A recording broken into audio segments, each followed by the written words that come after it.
All right, everybody, I'm ready to read chapter 8. This is called Mr. Kermit.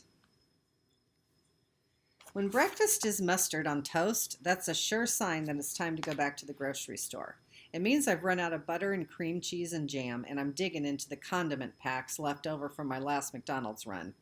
Come to think of it, this is my last slice of bread, too, and stale doesn't begin to describe it. The apartment is a dump, clean enough, but definitely from a bygone era. I can afford much better, but I'm too disinterested to redecorate and too lazy to move. It's the perfect place for a meal of mustard on toast, the breakfast of the disinterested and lazy. Not for the first time, I picture Fiona's house, with its picket fence and oh so green lawn. It's more vivid now, since I can imagine Emma growing up there, playing on the swings, riding her tricycle on the driveway, and playing with her first lizard. I don't want to think about her last lizard, thanks to the Unteachables. God only knows what happened to Vladimir. He's probably trapped in the walls of the school somewhere, starving to death. If he made out of the building, he's roadkill for sure. Eventually, I go down to the cocoa nerd and start it up in a cloud of burnt oil. I'm actually calling it that thanks to Parker. For some reason, I can't get it out of my head. Something else to lay at the feet of the Unteachables. June has never looked farther away. I'm not even a third of the way to the school when the billboard looms up. Come see the largest inventory of new and used vehicles in the Tri-County area. And there's his face, grinning out through a flaming hoop like he's some kind of circus performer and not the sleazy used car dealer he was always meant to be. Jumping Jake Terranova, who will jump through hoops to get you a great deal on the perfect new or used car. Even though I pass this billboard every day, it's always somehow a blow to see him up there. He doesn't look much different than he did as a seventh grader. Always grinning like he's got it all figured out, and he's still selling cars and SUVs now instead of stolen copies of the National Aptitude Test. He's good at it, too. Terranova Motors is the third largest auto dealership in the state. That's quite an accomplishment. Jumping Jake has come a long way since seventh grade, when his biggest accomplishment was ruining his teacher's life. No, I remind myself, Dr. Thaddeus did that. Sure, the cheating thing was an ugly scandal, but it's not as if I was in on the scam. All I was guilty of was trusting my students and believing that their best in the nation test score was an honest achievement. My real crime, the one I'll never be forgiven for, was making Thaddeus look bad. The principal turned superintendent has been taking his revenge ever since. Jake Terranova was just the first tile that started the dominoes tumbling.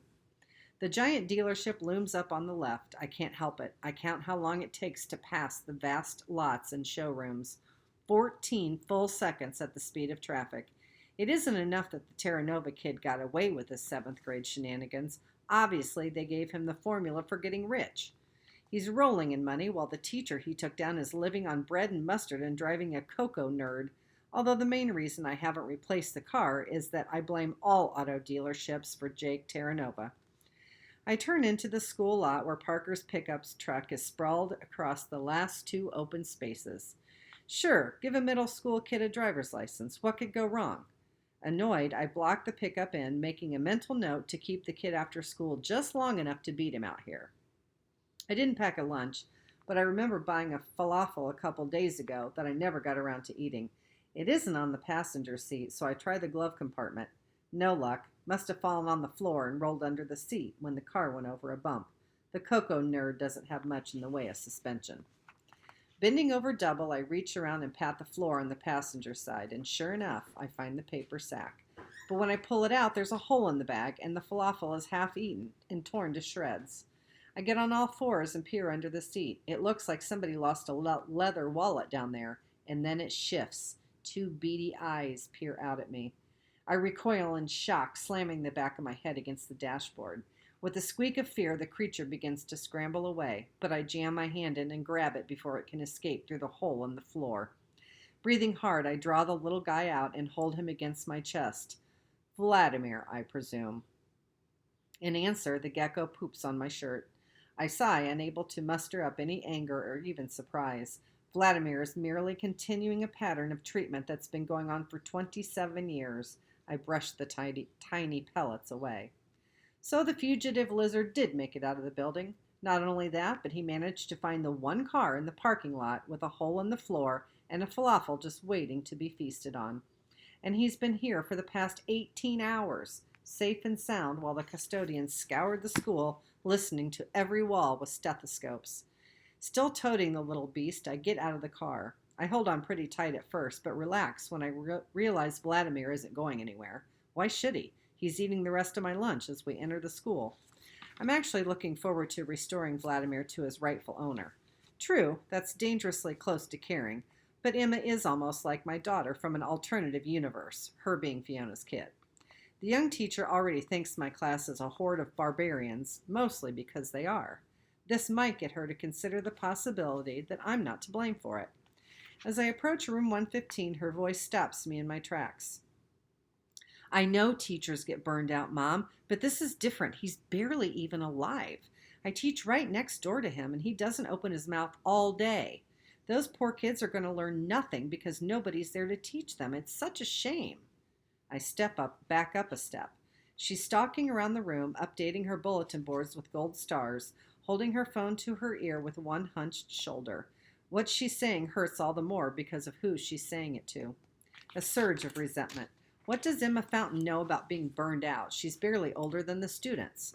She thinks giving middle schoolers gold stars and class pets and lecturing them about being bucket fillers is education. How long has she been teaching? 10 minutes? The first time she tried to take on the Unteachables, they laid waste to her circle and released her lizard to the four winds. But Fiona's never going to hear that side of the story. Emma adjusts a drooping nostril on Harvey the Hall Pass hippo. Okay, fine. He used to be a great teacher once. It's now that counts. Honestly, I can't believe you were actually engaged to that. I tense up, giving the gecko a squeeze. A short, sharp squeak is torn from his little mouth. She wheels and the phone drops from her ear. Vladimir! She grabs the lost pet from my arms and rains kisses down on his scaly head. Where did you find him? Around, I reply stiffly. I'm not in the mood for a conversation about the hole in the back of my car. She's red in the face now. How long have you been standing there, Mr. Kermit? I'm tempted to say long enough, or something else to make her feel bad, because she of all people should know that wasn't a very bucket-filling conversation, but I hold my tongue. This used to be my favorite part of the day, when the students haven't come yet to ruin it. It's usually downhill from here. My dramatic exit is spoiled by a small mustard burp as breakfast climbs a little higher up the back of my throat. I need coffee. I cheer myself by picturing the toilet bowl on the shelf in the faculty lounge, dwarfing all the lesser mugs. That's the end of chapter 8. Next chapter is called Parker Elias. See what Parker's up to. Hope you have a great day. See you next time.